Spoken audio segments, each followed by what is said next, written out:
Hello and welcome to Fantastic Fights, the podcast about a middle-aged man playing adventure game books out loud on the internet. That middle-aged man is me, Hieronymus HJDoom, and this episode we're looking at a book that's been on my list for a very long time.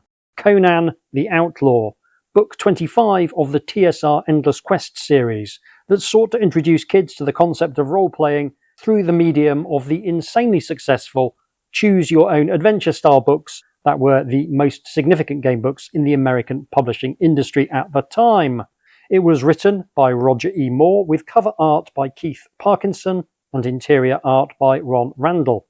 So I have a few notes before we begin. Firstly, this is being recorded at the Doom Industries mobile studio because I'm currently on my travels looking after my brother's dog. So apologies if the sound quality is a little bit less clear than usual.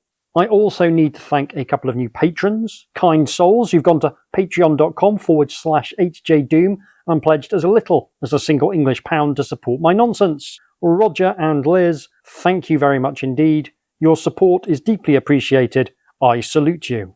Everyone who supports me gets access to a whole host of gaming materials, including my new Twine game, Mr. Blobby and the Propaganda of the Deed, which has been warmly received by literally several people. There's also game books featuring pirates, ghosts, rats in the cellar, and a couple written by my husband exploring cats and snooker. Truly something for everyone. Also, it is that time again. The Lindebaum Prize has rolled around, and with it, your chance to win a cool £100 for writing a short game book with a maximum length of 100 sections, 25,000 words. Winners will be decided jointly by a panel of judges and a popular vote. This is a fantastic opportunity to show off your design skills and writing talent and get people to play your game book and offer constructive feedback. It's a super way to get involved in writing game books. And even if you don't want to enter, it's well worth playing the entries and voting on your favourites because last year the overall standard was unbelievably high. There were a couple of books that were among the best I played all year, and I am massively looking forward to delving into the entries this year. You've got until the 15th of May 2026 to get your entry written and submitted, so get writing. If it's anything like last year, this is going to be the highlight of the gamebook calendar. Now on with the show. It is fair to say I haven't been entirely enamoured with the original Endless Quest books we've covered so far. I did quite enjoy the Castle Ravenloft one that was released more recently, but the early efforts in the gamebook space from TSR haven't fired my imagination and haven't captured role-playing in the way that the early fighting fantasy books managed. A good fighting fantasy book can often be easily adapted into an adventure for a tabletop group, but it was very hard to see the same being done with Spell of the Winter Wizard, which was the last Endless Quest book I looked at way back in 2023. That was book 11 in the series, and it'll be interesting to see whether, in this case, the house style has moved on at all. Unlike Linda Lowry, who wrote Spell of the Winter Wizard, Roger E. Moore has an excellent pedigree within the role-playing space. He was an editor for TSR's Dragon magazine and founded Dungeon Adventure magazine before becoming a creative director on Advanced Dungeons & Dragons. He has written an awful lot over the years for classic D&D settings like Greyhawk and Dragonlance, so there's absolutely no questioning his grasp on the core idea of Dungeons & Dragons. Whether he has a similar grasp on Conan remains to be seen, but there are at least some grounds for optimism that he'll be able to create a gamebook that has something approaching the right vibe. Something I need to make clear at the start is my relationship with Conan, which is both deep and intense. I discovered Conan from a selection of battered paperbacks I found in a charity shop and instantly fell in love. Over the years, that love of Conan became more clearly focused on specifically the work of original creator Robert E. Howard. Robert E. Howard is probably my favourite writer, certainly my favourite pulp writer, and I have some strong views on his work that will likely colour how I approach this book. So I thought it would be worth putting my cards on the table before we began. Robert E. Howard was a complicated figure, his literary legacy forever overshadowed by his virulent racism and the mental health struggles that led to his early death by suicide. Nonetheless, he remains alongside H.P. Lovecraft another appalling racist, one of the most impactful figures in shaping weird fiction, and his work has an enduring legacy that persists to this day. While I remain something of a fan of Conan in the broader sense, I generally feel that there's something about Howard's work that has transcended the derivative works that have come after, whether that's L. Sprague de Camp and Lynn Carter's efforts to pastiche his work based on story fragments and original notes, or the less successful imitators that followed, who have included Wheel of Time author Robert Jordan's largely forgettable contributions.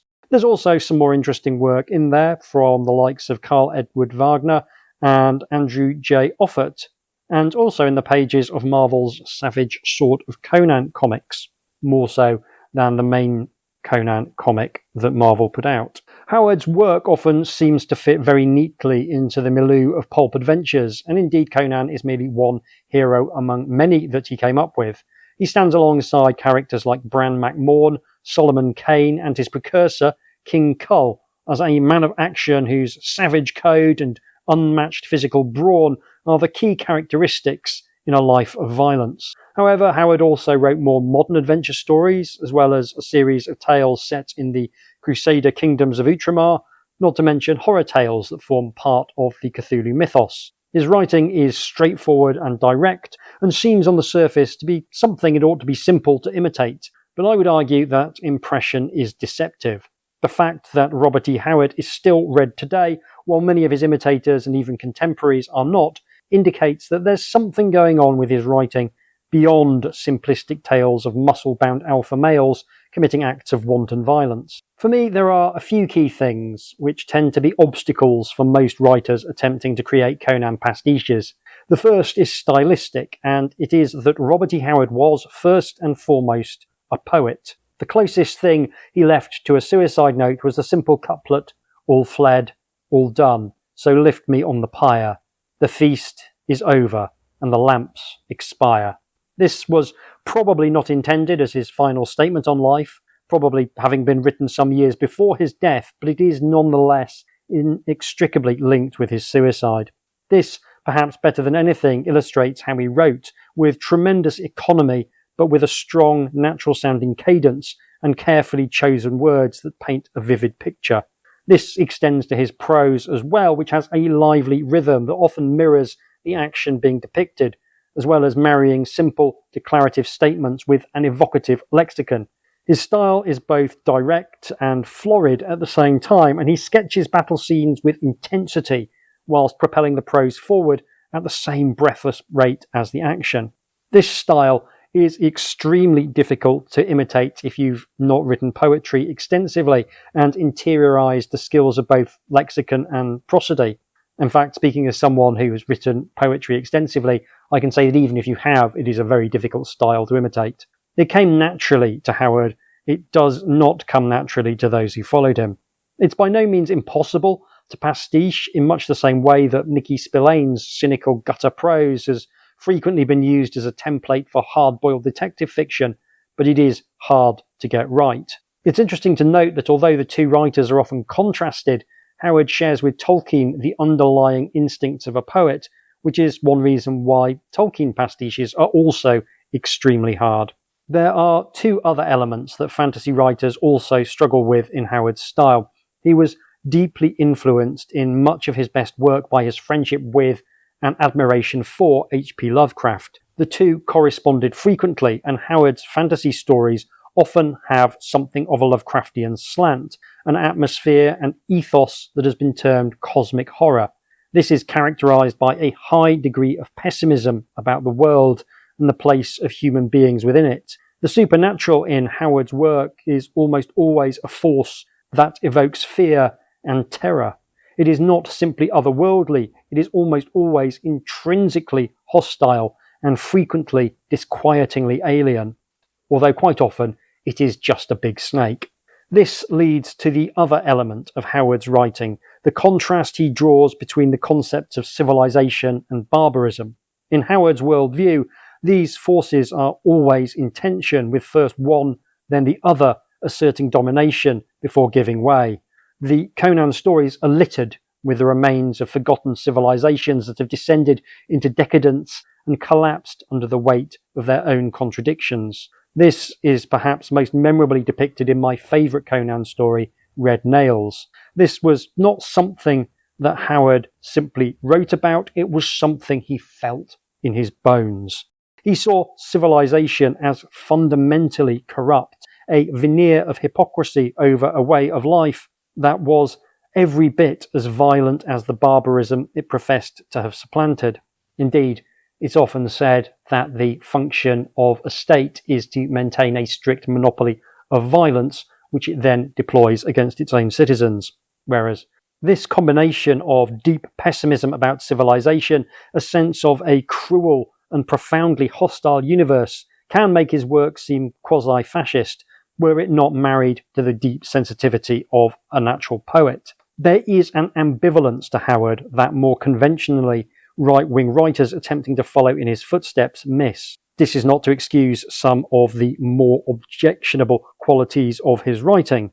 His racialism is obnoxious, and his exposition of the history of the Hyborian Age frequently veers into tiresome social Darwinist territory. And I've no interest in defending his worst qualities, and I'm extremely happy that the majority of modern stories have left those elements consigned to the dust of history where they belong. But all of this is to say that despite there being really quite a lot of Conan out there in 2026, there's actually very little that feels like it was written by Robert E. Howard personally. And I see that as both a positive and a negative. Few modern writers feel the same way about the world as Robert E. Howard, both in terms of deeply held attitudes about the way the world works and in terms of mental fragility. For me, therefore, a game book aimed at younger readers written by a professional game designer is always going to present something of a conceptual challenge when tackling Conan. I wouldn't normally lay out my stall in quite such detail before delving into a game book, but I want you to be aware of the lens through which I'll be compelled to view Conan the Outlaw. Now, I will do my level best to judge it on its own terms as a piece of entertainment, but I very much doubt I'll be able to fully disentangle my own complex feelings about Howard from the book we're hopefully going to enjoy. Also, I hope this might help you to contextualize my thoughts as we play through this book, and again, hopefully avoid me harping on these specific topics throughout the recorded playthrough, because otherwise that's exactly what I will do. With that unusually lengthy preamble out of the way, let's play Conan the Outlaw. You are running through the snow between the trees of a dense forest. Something is chasing you, but you can't see it. Tree branches whip your skin as your legs weaken. Conan, whispers a woman's voice. It drifts like an icy wind through the bare black trees. Conan. Ahead of you is a young woman. Is it Ran? You reach for her, but when she turns around, it's someone else. Her face is as pale as frozen skin. Her lips bright as new-drawn blood. Hellish green eyes burn into yours. Vamatar, you whisper in horror. You remember me, she says with a lazy smile. I remember you too, Conan. My servants and I are coming for you. She raises her hands. Rotting flesh peels from her arms as her skeletal fingers seize your throat. We are coming for you, Conan. We are coming for... No! The dream bursts into 1,000 fragments and is gone. So, I mean, that is a very evocative opening. Okay, not as well written as it would have been had Robert E. Howard wrote it, which is the last time I'm going to say that, but I think that's a really good, evocative bit of prose. It makes me very interested to see how this adventure is going to pan out. And, okay, it's a bit of a hackneyed plot device, starting with a dream, but it enables the author to smuggle in a couple of nice little bits of exposition in a way that feels much more exciting than just having someone tell you those things. So I'm not going to fault him for that. The dream bursts into 1,000 fragments and is gone. You're sitting up in a straw bed in a darkened room, cold sweat running down your face. For a minute, you can't remember where you are or how you got there. Someone stirs in the room next to yours, probably awakened when you called out. You carefully reach down by the bedside and find your sword scabbard. Then slowly your muscles loosen and relax as the memory of where you are returns. There's a little picture of Conan waking up. It's fine, I would say. I should say I'm using a scan of this book rather than the original printing because it costs a lot of money, more money than I currently have to buy a paper copy.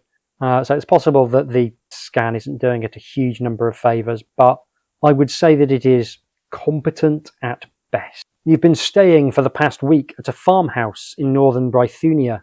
During the day you do smithy work, mending farm tools for the family who lives there. In return, they've given you a place to eat and sleep. You do good work, and the family is grateful. Don't really see Conan as a blacksmith. He's too restless, he's too inclined to wandering, he's too violent.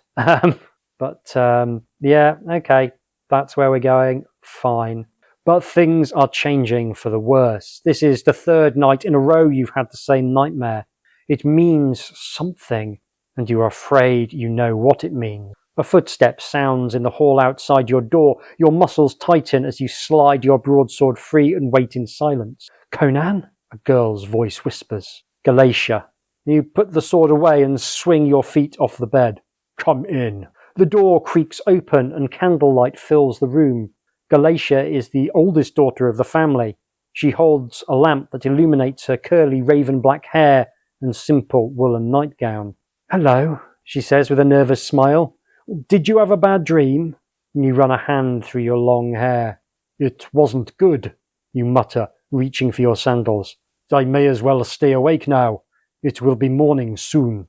Again, I guess I'm trying to make Conan nebulously foreign because one of the key features of his story is that he's not from any of the places we see him adventuring in. He's the ultimate outsider, and I can't remember whether Robert E. Howard ever had him go back to Samaria, where he's from, but I don't think he ever did. There's a couple of stories that do take place in Samaria, but I think they're all stories added by later authors. Galatia watches as you strap up the sandals. She takes in your wild black hair, rippling muscles, and fiery blue eyes. Conan, she says suddenly, concern showing on her pretty face. Who are you running from? Who said I was running? You snap angrily. She swallows at the look on your face, but stands her ground. You keep looking to the north when you work, she whispers. You always keep your sword with you, and when you're asleep, you call out for someone named Ran, and you talk about the dead. For a moment, you stare at her, and she stares back. Finally, you make the decision you've been wanting to avoid. Sit down, you say quietly. Don't repeat any of this to your family. Galatia puts the oil lamp on a nearby table and finds a stool. It's bad, isn't it? She asks quietly. You nod, the dark memories flooding back. It's bad, you tell her. You are Conan, a barbarian from Samaria. Your home is a dark and mountainous land where life is rugged and full of danger. A land where heroes are made. 2 years ago, you were a hero. Your tribe attacked a great fortress and you played a major role in its conquest. You were a mighty warrior at age 15. That is from the Robert E. Howard stories. Nice touch. Then your father was killed in a quarrel. You killed the murderer, but his clan vowed to retaliate. Finally, outlawed from your own people, you left Samaria alone. Not sure whether that was the reason. I think the first thing that Conan does, if memory serves, is head south to become a thief in Zamora. I think that's where the earliest chronological stories that Howard wrote take place. Asgard is northeast of Samaria, a snowy wasteland where a golden-haired people known as the Aesir live. A warrior folk like the Sumerians, they often ally themselves with your people against their common enemies. For months you roamed Asgard in the company of Aesir raiders, fighting bandits from Vanaheim and slavers from Hyperborea. Last winter, the daughter of the raider chieftain was kidnapped. A band of witchmen, the slave-taking wizards who ruled Hyperborea, planned to sacrifice her at Haloga, their leader's fortress. You rescued her, but you paid a terrible price. The leader of the witchmen is Vamatar the Deathless. For ages, her warriors had raided other nations, taking captives to sacrifice to demons. Through it all, Vamatar remained young and beautiful, her evil magic sustaining her. No other witch was as feared as she. You crept into Vamatar's fortress and set it on fire, bringing the chieftain's daughter Ran to safety. Then Vamatar unleashed the dark forces of magic against you. Animating the bodies of dead men with her power, Vamatar sent them to attack you and your fellow raiders. The undead destroyed your force, but before you were captured, you pulled Vamatar from her horse and helped Ran escape on the Witch Queen's steed. As Ran rode into the night, the rotting undead dragged you to the ground. For 4 months, you were a prisoner in a slave camp near Vamatar's ruined fortress. Tortured and whipped, beaten and cursed, you waited for a chance to escape, a chance that came only a month ago during a violent thunderstorm. Grinding your fetters against a rock, you broke free. With only an iron chain as a weapon, you killed your guard and a soldier and fled the slave camp in the pouring rain. A warrior, an outlaw, and now a runaway slave, you travelled alone, crossing forests, high mountains and icy rivers. You fought starving wolves to get a little raw meat that you ate. Cimmerians do not die easily. Where did you get your sword? Galatia asks, her brown eyes wide. From a tomb in the north. I took shelter from it, from hungry wolves, and found the sword among a dead chieftain's possessions. The chieftain tried to take the sword back, but I fought him with fire and won. Galatia frowns. I thought you said the chieftain who owned the sword was dead. You grin mirthlessly. He was. I had to destroy his walking mummy. The girl looks aghast and hastily changes the subject. Oh, well, what will you do now, Conan? You shrug as if the future doesn't matter. I've decided to head south for Zamora. I've seen enough of this part of the world, and from what I've heard of it, Zamora sounds like my sort of country. So we are seeing this slotting in to Conan's early chronology fairly well, actually. I'm impressed. Galatia looks at you in surprise. Zamora is a land of thieves and bandits, she exclaims. They sacrifice men to spider gods and they value gems over human lives. Well, that's what I like about it, you say with a smile. Zamora sounds exciting. Galatia rolls her eyes and sighs. You still haven't answered my question, she says. Who are you running from? Your smile fades. This was the part you didn't want to answer. I believe that dreams can foretell the future. My dreams are warning me that Vamatar is coming to kill me. The girl pales. Vamatar, she says, the witch is hunting you? You nod, standing to fasten your sword belt around your waist. It won't be long either before she or her henchmen find me. I will leave at dawn to go south before it's too late. Galatia rises unsteadily. You don't have to go. I could help you fight them. You shake your head. He would not last a minute against Vamatar or her witchmen. I may not either. Then what will you do? She asks. You consider your options. The farm lies along a trade road leading to the small cities in central Brithunia. This evening a caravan stopped down the road from the farm. Caravans always need guards, and you could join them for the long journey south to Zamora. Then again, you made it this far without help. Alone you could outrun most troops and evade capture easily.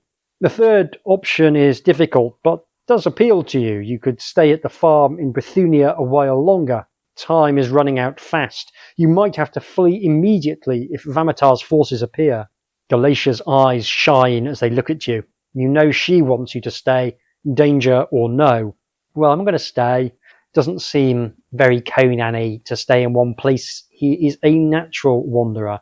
So it's either the caravan or travelling south alone. I will say, okay, it is a long introduction, but that's kind of part of the format of the Endless Quest books. You do generally get longer chunks of text. That's just part and parcel of the format. But this is a very good decision. I'm going to try my luck with the caravan, I think. The caravan is camped down the road, you tell Galatia. I'm going to try my luck as a wagon guard for a while. You're safer if I don't stay around here. Galatia lowers her head. If you think that best, she says sadly, at least let me make breakfast for you before you leave. Later, as the red sun rises, you wave goodbye to the farmhouse and the family. Galatia watches in silence as you go. You look at her for a long moment, then set off for the tents of the caravan camp. When you come to the edge of the camp, you are hailed by a mounted guard. "Greetings, traveller," the man calls, with one hand resting on his sword hilt. "You're approaching the camp of Flavius McGinnis. Are you passing through or here on business?" "Business," you reply calmly. "Is this caravan in need of another guard?" The man looks you over, then turns and points out to a tent. "Talk to Flavius about it. You look strong enough. We need men with muscles and steel. Or at least we will when we reach the southern plains." Minutes later, you conclude a deal with the caravan master Flavius. He turns out to be a crafty old trader who talks quickly and smiles much. You don't trust him. "Agreed, then," he says warmly, shaking your hand. "You'll earn a silver a day as wagon guard. You'll get one meal in the evening. Glad to have you with us, Conan." One of the other guards walks out with you. "Flavius cheated you well that time, barbarian," he says, shaking his head. "Usually he pays 2 silvers a day." Your face flushes, though you shrug as if it didn't matter. "I was going south to Zamora anyway," you tell him. "At least I'll be paid for my travels." The guard grins. "That's the spirit. My name's Garvin. You'll find the trip dull until we get near Zamora. Then we'll catch all sorts of trouble from the tribesmen in the Kazankian mountains. Thieves and raiders, all of them. The Zamorians are no better." "I can hold my own," you say with quiet assurance. "The sword has been my best friend before I became a man." "I can believe it," Garvin says. "Look, they're breaking the camp now. We've got to go help take the tents down." Within an hour, the entire camp is broken down and the tents loaded onto open wagons. Drivers crack their whips, iron-shod hooves clap the ground, and the caravan gets underway. Flavius assigns you to a wagon near the rear of the caravan, driven by Garvin. It is loaded with spices and silks. Hang on, if he's going to Zamora through Bithynia, where are the spices and silks coming from? There are no spices and silks in the north. That stuff is all in the south of the Hyperborean world, and the east, I guess. Does he sort of maybe come from the east up through the north, then down south to Zamora? That doesn't make a great deal of sense. I'm nitpicking. I really am nitpicking. For hours, the caravan winds its way through low hills and endless grasslands as you sit idly, toying with the hilt of your sword. The other guards shout to each other in foreign languages or sing old drinking songs in terrible harmony. No one heeds you. As you look around in boredom, a glimmer of movement on the northern horizon catches your eye. A thin cloud of dust is rising from behind a hill that the caravan passed only minutes ago. "Garvin, we're being followed." Garvin turns to look, shading his eyes. "Ymir's blood," he swears softly. He reins the horses to a halt and stands facing the other wagons and mounted guards. "Riders approaching," he shouts. Other guards immediately turn around. "Bandits," cries one. "They're flying no pennants, they're not with an army." You pull your broadsword free from its sheath, its blade gleaming dully. The mounted guards curse and drag their own weapons out, wheeling their horses about to face the oncoming force of riders. "You're about to earn your pay, Conan," Garvin calls out, pulling a mace from under the driver's seat. Both of you jump down from the wagon and prepare for battle. The bandits hurtle towards you, shouting at the top of their lungs. Dressed in bits of armour and rags, the attackers look like madmen from another world. Their swords whip the air as they collide with the oncoming guards from the caravan. You watch as horses rear back and men fall screaming into the dust. Dozens of bandits charge through the fighting into the caravan. 2 of them head directly for you. "Good luck, Garvin," you shout. Then you give a war cry and swing your broadsword, ducking a return blow from the first rider. You knock him dead from his horse, then turn to meet the second rider's charge. The second bandit tries to lance you with his spear. Dodging aside, you swing your sword overhead and hack the shaft of the spear in half. A guard fires a crossbow, and the bandit falls from his mount, a bolt in his chest. There's a picture of Conan in action against the 2 raiders. I would say it's actually a lot better than the first illustration. Much clearer, much cleaner. There's a good sense of dynamism. The artist has clearly looked at least one horse in his life, which isn't always the case. And Conan is very much depicted in his, I guess, Marvel Comics iteration, where he's naked save for a furry loincloth and wielding a big sword. Yeah, it's actually a really solid bit of work. This is illustrating, however, that systems for game books really can be a way of bringing you into the action, because here we're getting a description of Conan doing the fighting. And if there'd been a simple battle mechanic, even if the battle was really straightforward, you get that sense of ownership over the things that you've done. And it's also an issue with longer portions of text that creates a distancing effect as well, because the longer you go between decisions, the less immersive the story tends to become. And it's something I actually tried to be really careful about with Mr. Blobby and the Propaganda of the Deed. That book is incredibly tersely written, deliberately, so as to try and minimize, where possible, the gap between decisions. "Conan, help me!" Garvin shouts. You hurry to your friend, red battle rage roaring in your veins. If the bandits want to fight, they'll get one. A dismounted bandit in leather armour snags Garvin's mace with the chain of his morning star as you appear. You dive at the brigand and run him through with your sword before he can free his weapon. The bandit gasps and drops like a stone. "You got here just in time," Garvin breathes, pulling his mace free.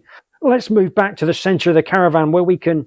Abruptly, the sky lights up. Lightning flashes in the air near the caravan's centre and thunder hammers in your ears.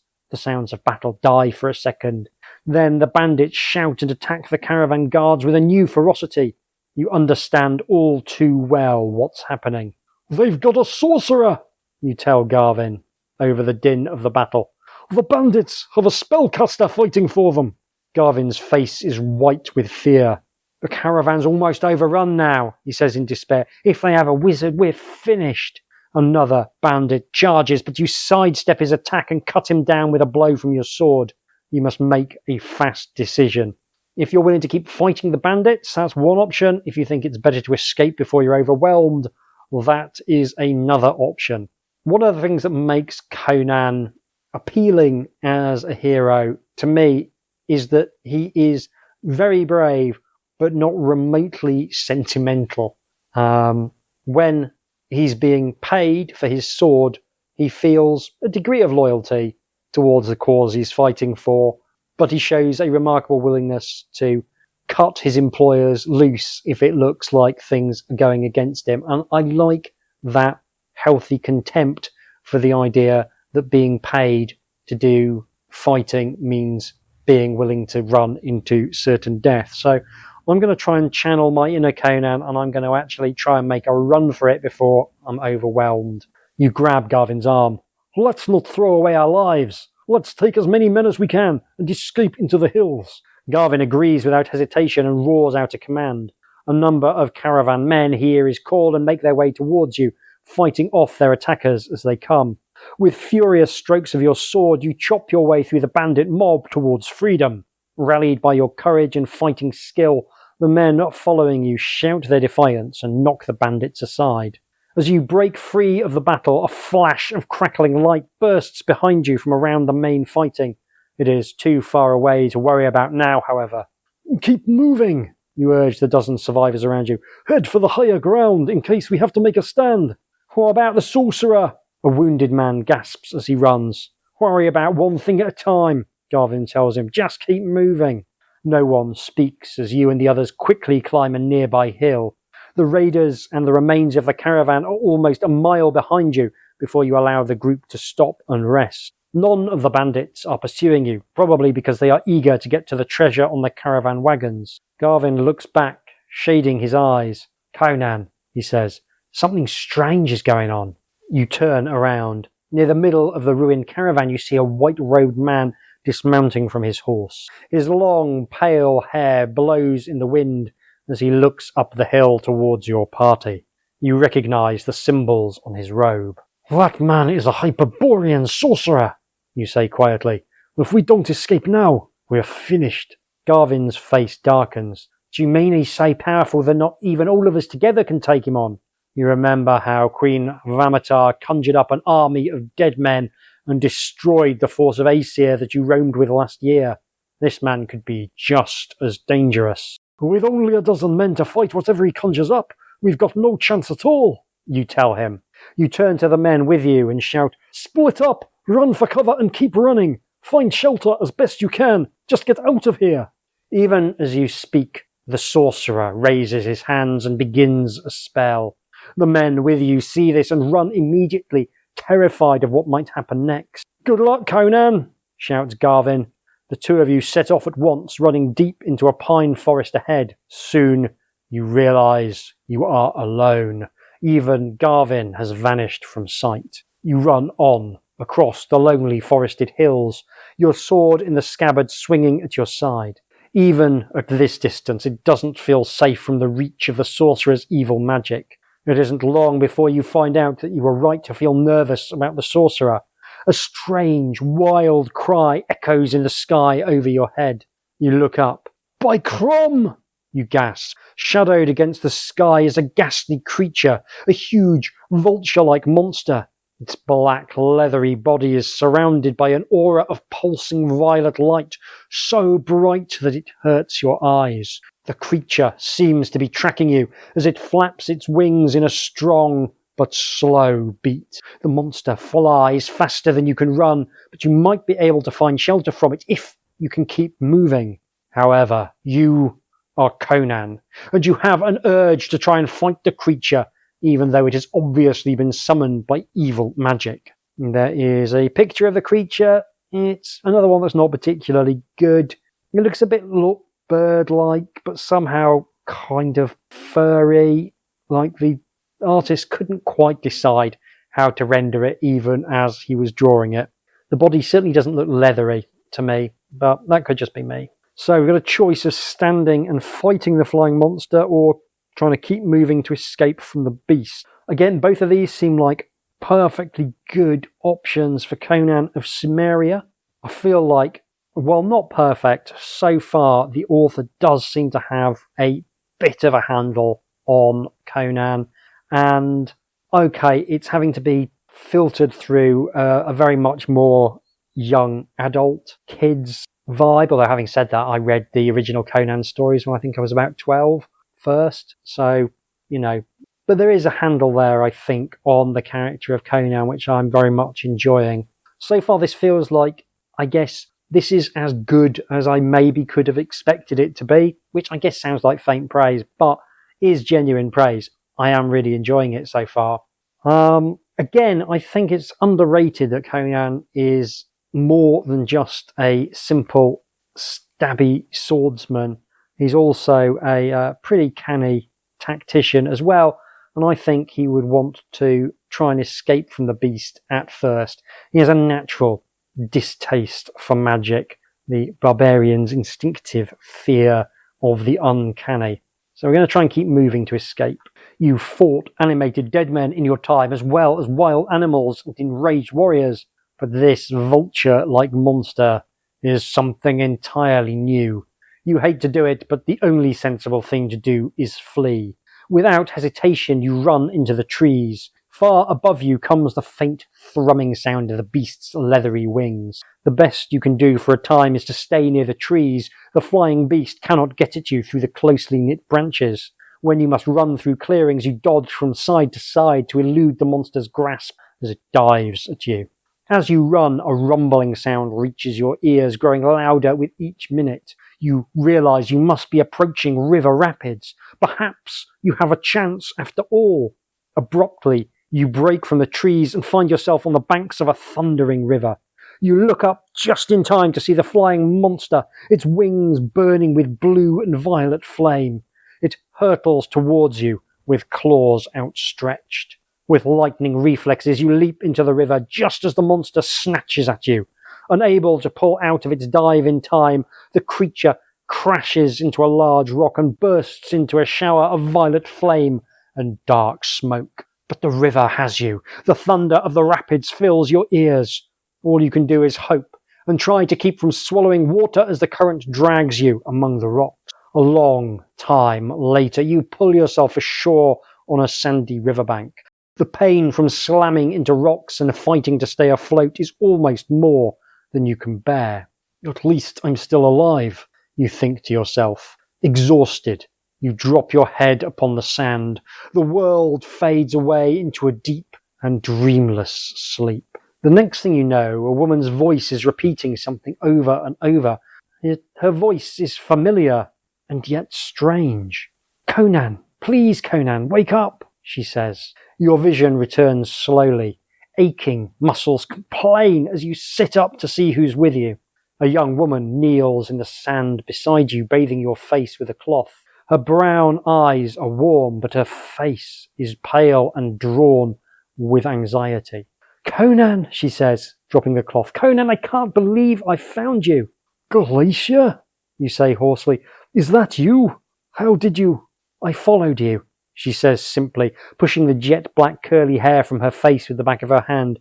I wanted to go with you and see the world. Life at home no longer offers me anything.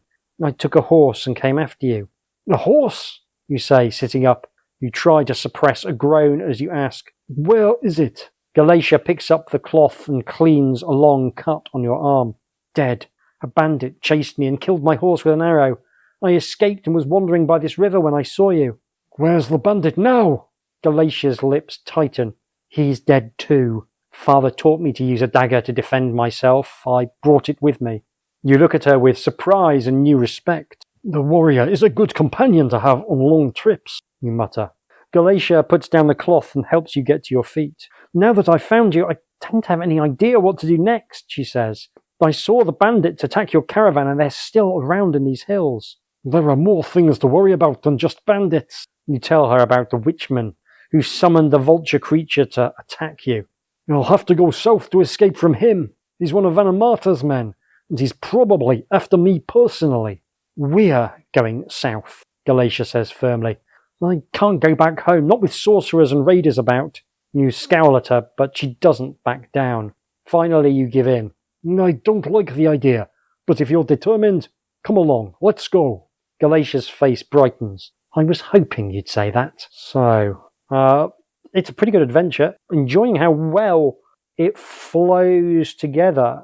It all seems to hang together very nicely indeed. However, we don't get any choice of where we go, which suggests to me that maybe there's a single through plot with bits branching off to the sides that then kind of curve back in to the main plot rather than the more sort of scattershot choose your own adventure style where, you just go off in all kinds of random directions. For the next 24 hours, you and Galatia hike through the forested hills towards the southern horizon. The weather is good and you manage to travel a long distance. In the afternoon on the day following your escape from the witchman's magical sending, you leave the hills and start across a wide grassy plain dotted with trees. Look, Conan, says Galatia as you walk. I bet that row of trees over there lines a stream. Usually if you follow a stream far enough, you'll find a village or a town. Well, that might be, you reply. And as you speak, the land darkens as when the sun goes behind a cloud. It would be good not to have to sleep under the trees again. And I could use a bath too, she adds, wiping some dirt from her clothes. She looks up at you, wrapping her arms around herself. I'm getting cold. You notice that the air has grown quite chilly in the last few minutes. You look up at the sky as you walk. A dark thundercloud covers the sun's face. You turn to look behind you and see that the cloud stretches across the sky to the north and west. You see something else in the distance. Crom's teeth, you swear in frustration. We've been discovered. Galatia turns to look. Who's the man in the white robe on the hill? Oh, Conan, is that the witchman who... That's him. Let's go. Immediately you both break into a hard run, heading for the line of trees Galatia pointed out. When you look back over your shoulder, you see the robed figure on the hill mounting a horse. With him are two other riders. Look, Galatia pants, pointing ahead. There's a road ahead, next to the trees. It must lead to a town somewhere. You take another look behind you. The riders have seen you and are giving chase, but it will take them a long time to reach you. You might have enough time to get to a village if there's one close by, but it will be risky. Do you want to follow the road to a village, or do you want to wait here to fight the witchman and his men? Well, we've done a lot of running, and I don't want to ultimately characterise Conan as a coward. So I think that this is the point at which we will maybe make our stand. It feels as though no matter how far we run, this witchman is going to pursue us to the very ends of the earth. So the thing to do is to turn like a hound at bay and, if necessary, sell our lives as dearly as possible. The clouds overhead grow dark and the sunlight fades as you run. You know that the growing darkness is probably magical and that you would be easier to hide in a town, but your barbaric pride has never let you run from danger before. Now is not the time to start. Head for the riverbank, you order Galatia. We'll meet them there. But how, she asks. Isn't the man in robes a wizard? Leave the wizard to me, you tell her. When you reach the thick reeds and trees along the river, you lead Galatia through the growth along the bank. We'll get behind them to catch them off guard when they ride up, you say as you hurry along. Galatia nods, pulling her dagger free as she follows you. The rumble of thunder echoes across the plains. As the sound slowly fades, you hear hooves drumming up to where you reach the river. Grabbing Galatia's arm, you steer her back towards the plain so that you can circle behind your trackers. Moving silently through the tall plain grass, you hear the horses pull up and stop at the tree line as you creep in a wide arc behind them. Risking a peek above the grass, you see that the witchman and his two confederates have dismounted and are looking all along the riverbank while speaking in hushed tones. The wind carries their words away. You motion to Galatia. We're moving in. Are you willing to use your dagger? She nods silently, gripping her knife with white knuckles. You turn and start forward, moving carefully. As you come within a dozen yards of the witchman's back, he raises his hand and speaks. The barbarian and the girl have not crossed the river, he says in a flat voice. My magic tells me so. The two bandits look at him curiously. Oh, if you're sure of that, says one, maybe you can tell us where they've gone. A cackling laugh carries across the wavering grass. Of course, the witchman says. He turns swiftly and points in your direction. I can sense them both behind us. Galatia jumps to her feet. Her right hand swings back and then forward with incredible speed, releasing a knife forward into the air. The witchman dodges, but the bandit behind him chokes and falls as the girl's dagger thumps into his chest. You leap to your feet as the wind howls around you. The witchman doesn't even look at his fallen henchman. With arm raised, he utters a single word, then points his finger at Galatia.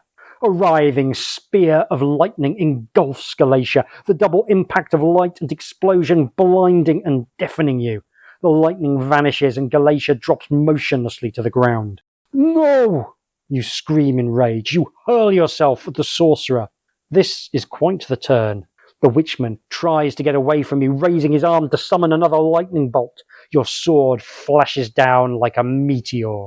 With a gurgling scream, the white-haired wizard falls backward onto the ground, his robe splattered with bright red droplets. He tries to rise, but your sword descends again, and again. Your frenzied mind is filled with a red haze. The witchman makes no more sounds. You look up, blue eyes burning like coals from an icy hell. The remaining bandit drops his sword when he sees you and runs in terror. It takes only a moment to reach him, then he too is silent. You run to Galatia's side. Conan, she whispers in a voice that is clearly about to die. As you hold her, you feel that her skin is colder than ice. Wanted to go on an adventure? You can barely hear her. Had to get away from home. No one understood. Wanted to see new things. So cold. She looks up at you. So glad that I helped you. Her eyes lose their light. Her gaze fixes on a place far away. For ages you sit with her as clouds fade from the sky and the warmth of spring fills the plain around you, but fails to warm Galatia's body. That evening you bury her beside the river where no one will disturb her. You leave the witchman and his henchmen where they fell for the vultures to pick clean. In the morning you set off for the north. following the trail of the witchman and his allies in the direction they came from. You intend to find the main camp from which they rode. It's a good bet that Vamatar came south with these men. You certainly hope so. Sumerians say that only blood can wash away blood. You understand the meaning of that phrase all too well. Vamatar and her men will pay for Galatia's death. So that hit harder than I expected, but I think that is going to be a pretty good place to call a halt. I am enjoying this more than I expected. It is one of the better written game books I've come across. The guy does get Conan, but he also gets the assignment. He's really trying to make it feel like a proper adventure, which I enormously appreciate. Obviously, so much happens in the course of these choose your adventure style books, but here, the slightly more expansive prose style does give a bit more of a narrative structure to it. This feels like an interactive story in a way that game books don't always feel. There's a narrative heft to things, which I'm very much enjoying. So I'm going to go away at this point and continue my adventure on my own time. I will be back for you in just a few moments with some closing remarks. Tatty bye. I have finished Conan the Outlaw, and I have to say I had a really good time with it. It's a much stronger book than Spell of the Winter Wizard on pretty much every level, and shows how much flexibility there is in a choose-your-own-adventure style gamebook despite the mechanical simplicity. My playthrough ended on a fairly positive note, though tinged with sorrow at the death of a Galatia. My search for revenge took me to Vamatar's camp, where I successfully took her prisoner. Inevitably, she got free, and attempted to use her magic to destroy Conan, but grabbing her magic amulet, which held back the ravages of time, caused her to rapidly age to a suitably grotesque end. This ending is actually fairly typical. One of the pleasant surprises about Conan the Outlaw is that there are no really bad endings. Regardless of the choices you make, you're sure to come out with Conan alive and contemplating further adventures in Zamora. It's impossible to actually get him killed, and I think that speaks to Roger E. Moore understanding the assignment really well. Conan, at age 17, still has the bulk of his adventures still to come, and he clearly doesn't want to end up writing something that contradicts the narrative which Howard had already sketched out and which other writers have expanded upon.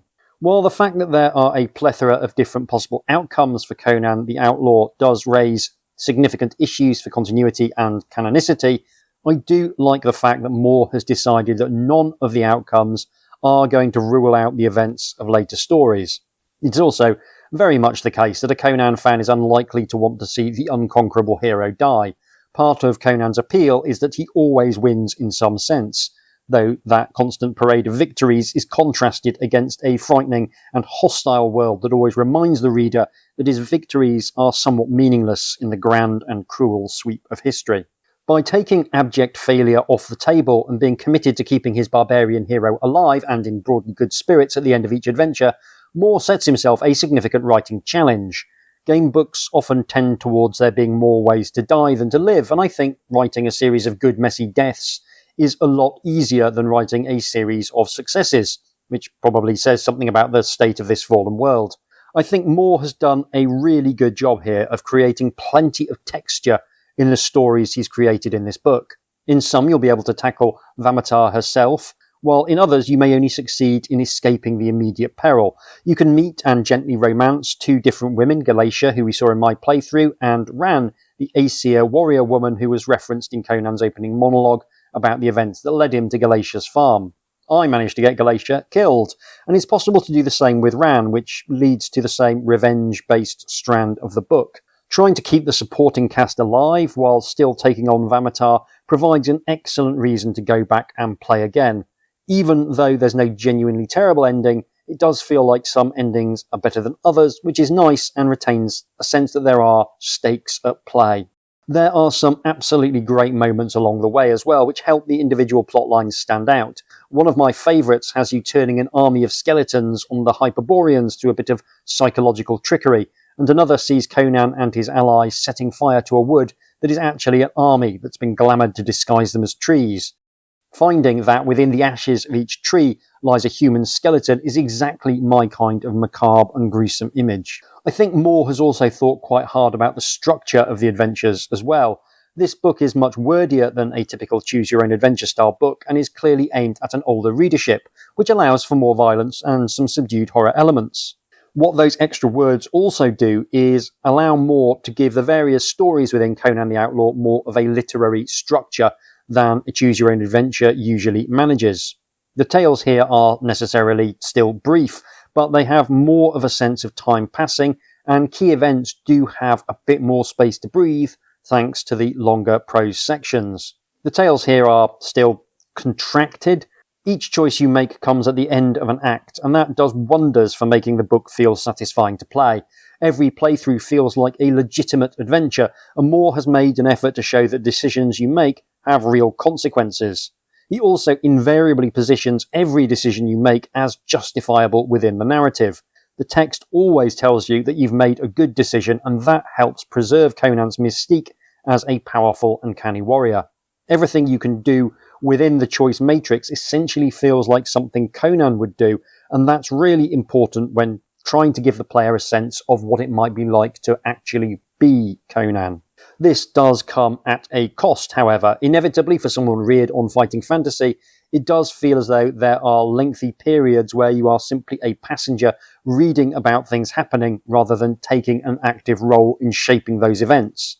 There were battle scenes where I really wanted to be able to make a choice that influenced the outcome, especially some of the climactic showdowns with the various villains. Grabbing Vamatar's amulet to take away her magical defense against aging is all very well, but I would have loved to have felt like that was a choice I had made rather than a choice Conan had made, which is how it's presented in the text. This illustrates that there are some elements of gamebook design that it is impossible to entirely reconcile with each other. The opposite criticism that I sometimes level against fighting fantasy books is that by providing players with a lot of granular choices, you end up struggling to link events in the latter stages of the book with events in the earlier portions without adding significant mechanical complexity. This can have the effect of reducing the narrative to a series of disconnected encounters which don't really influence each other. I love the Forest of Doom to bits, but I don't think I'd argue it had much of an actual story. It's mostly just wandering around some forest. This problem tends to be even more acute in open world books where content can be tackled in any order. There are some fighting fantasy style gamebooks that do manage to have a stronger sense of story, but it remains something of a challenge. So there are always compromises to be made, and the only thing you can do is be aware of those compromises and try and make the best creative decisions you can within the strictures imposed by your approach. Conan the Outlaw is more of a book than a game, but I think Moore is doing about the best you can within those restrictions, and I think this is an approach that makes much more sense when you're dealing with characters who exist in other media. The fantasy of commanding a starship is something that feels like it would benefit from a more game-based approach and potentially an open-world approach as well, but the fantasy of being James T. Kirk specifically would probably be best served by a more narrative structure. As well as designing the individual stories within Conan the Outlaw so they feel satisfying, Moore has taken care to situate those stories within a coherent metastructure. With a choose-your-own-adventure style gamebook, there's often a temptation to strike out in all sorts of different directions. And sometimes that's appropriate because sometimes that is tremendous fun. It wasn't good exactly, but I do remember when I covered Prisoner of the Ant People, I was struck by the crazy variety of things you could do. And the very first choose-your-own-adventure book, The Caves of Time, made a virtue out of being able to roam across all of time and space, and that led to all manner of strange adventures. It was an approach that Spell of the Winter Wizard also adopted, and I remember it being less than successful there, because that kind of incoherent structure doesn't sit particularly well within the expectations of Dungeons & Dragons, which is a world necessarily defined by relatively rigid rules. And Conan the Outlaw is as much a product of Dungeons & Dragons as it is a product of Robert E. Howard's literary legacy. With Conan the Outlaw, all the stories sit within the premise that Vamatar has come south in search of revenge on the Cimmerian. Although the specific events can vary enormously, they share a degree of commonality which keeps things appropriately grounded in the classic Conan tropes. black magic, raiders, and the living dead all feature prominently in the majority of plotlines, and I think that is a real strength. Whatever path you take will feel like it relates to the backstory related by Conan at the beginning, and that does a lot to make the book feel coherent, even after replaying it a bunch of times. The villains feel quite satisfying as well. One of my concerns with the book was that the magic would feel too D&D. One of my least favourite aspects of Dungeons & Dragons is the way that arcane magic is separated from religious magic, and also the way religious magic functions within the game world in a very similar mechanical fashion to the arcane variety. Historically speaking, magic has never been something that exists outside of a religious context, and the vast majority of magic throughout human history has been concerned with finding ways to compel specific actions from supernatural agencies external to the magician, and which exist in a cosmological milieu derived from the dominant religious framework. Magic may offer a shortcut for the skilled practitioner by compelling entities, usually chthonic entities, to undertake tasks on their behalf, but this is not generally seen as invalidating the existing cosmological order. Dr. Faustus selling his soul to the devil is not a repudiation of the existence of a supreme god. Gandalf, probably the most famous wizard in popular culture before the invention of D&D, is literally an angel in human form. Magic in D&D always feels bloodless and technological to me, reducing the supernatural to a kind of metaphysical engineering process, and the magic user themselves to little more than a competent software engineer. Howard's approach to magic was very much influenced by H.P. Lovecraft in that supernatural powers wielded by human and quasi-human practitioners are strongly associated with eldritch supernatural beings, and in order to obtain power, one must either ritually summon the being themselves or make some form of pact with them, a process which will take a significant toll on the sanity. Although there are a few examples of D&D style pyrotechnics in Conan the Outlaw, the text goes out of its way to make it clear that Vamatar and the witchmen who follow her have demonic patrons who are the source of their power, and that's a really nice thing to see. It manages to maintain the aura of the uncanny around the use of magic, which is something that Dungeons & Dragons for the most part entirely fails to do. Although there's a lot in Conan the Outlaw that feels right, I'm a little bit sorry you don't get to explore any ancient ruins and kill a really big snake. That to me will always be the quintessential Conan experience. I think there are two other Conan Endless Quest books in the series, Conan the Undaunted and Conan and the Prophecy, so perhaps one of those allows you to rummage around in the wreckage of forgotten civilizations. I'm sure one day I will find out. Although there's been a clear and sincere effort to capture something of the spirit of Conan, there are a few changes, some positive and some negative. On a positive note, we see the presence of two female characters, neither of whom is characterised as a traditional damsel in distress. They both get the chance to show off some martial prowess over the course of the book, and although they are both positioned as romantic interests for Conan, it isn't presented in a way that indicates any kind of ownership on Conan's part. Although there is still a clear hierarchy of power, with Conan at the top, it's less extreme and less problematic than the power relationships depicted in pulp stories from the 1930s, and I think that's a good thing. Similarly, I like that the sorcerers are Hyperboreans rather than Stygians. You're never going to entirely escape racial essentialism in works derived from Robert E. Howard, and that often manifests as magic being the preserve of the racial other, whether that be the Egyptian-coded Stygians or witch doctor characters of the southern jungle kingdoms. If you're picking the least offensive way to include a magician or two while not directly contradicting the world Howard created, then the Hyperboreans are probably the most sound choice in that they are at least white. You can't escape the pulp tropes of a much more racist age entirely unless you want to rewrite the world from scratch, but you can do things to minimise them.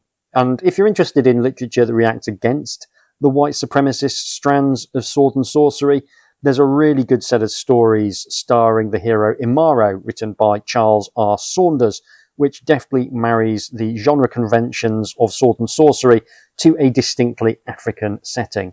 Really good. The first one in particular is a great slice of sword and sorcery.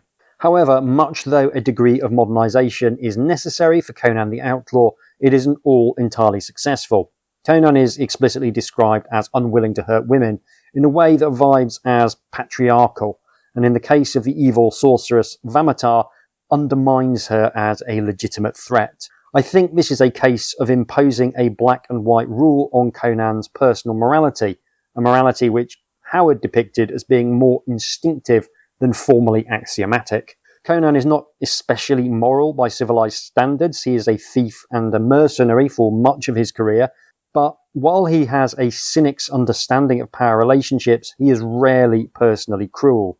If he has a disdain for those who hurt women, it derives from a woman's general lower social status and lack of agency within the patriarchal world, rather than from anything intrinsic about the women themselves. He would have the same attitude about anyone who falls into those categories of vulnerability, such as the young, the elderly, and the infirm. We can see that the great romance of his life is with the pirate Belit, who has obtained both social status and personal agency and fights alongside her corsairs as an equal.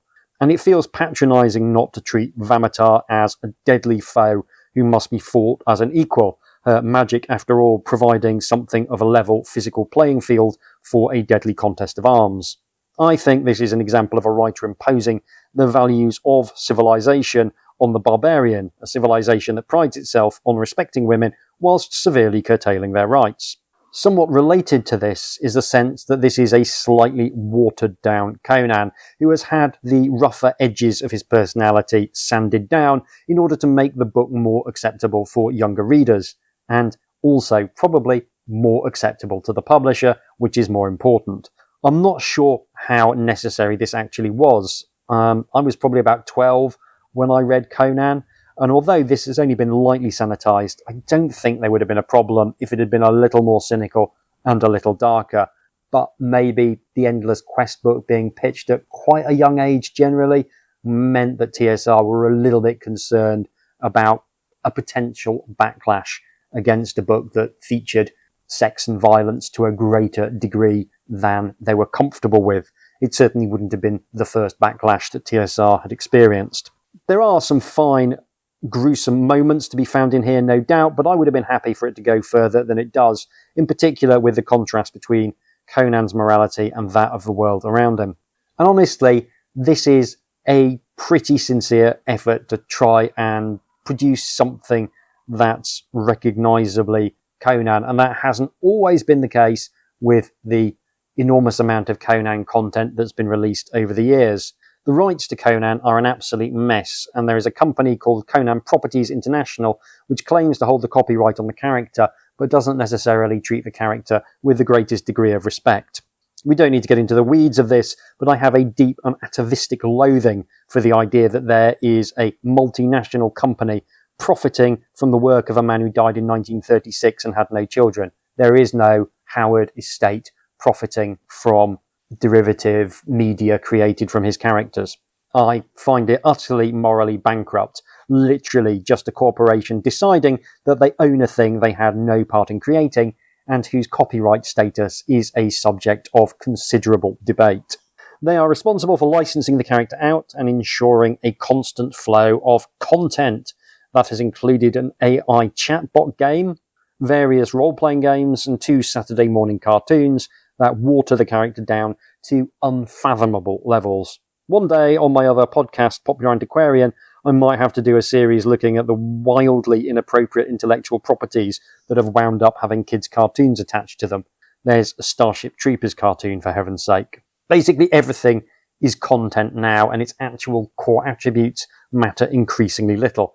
If you like something with any degree of cultural currency, it's almost impossible to actually keep up with the endless stream of products and services with the thing you like slapped on top of it, often regardless of whether or not it's a good fit. And it's something that makes gamebooks feel quite refreshing. There's a bit of supplementary fighting fantasy stuff out there, but it's nowhere near as overwhelming as being a Star Wars fan or, God help you, a Marvel nerd.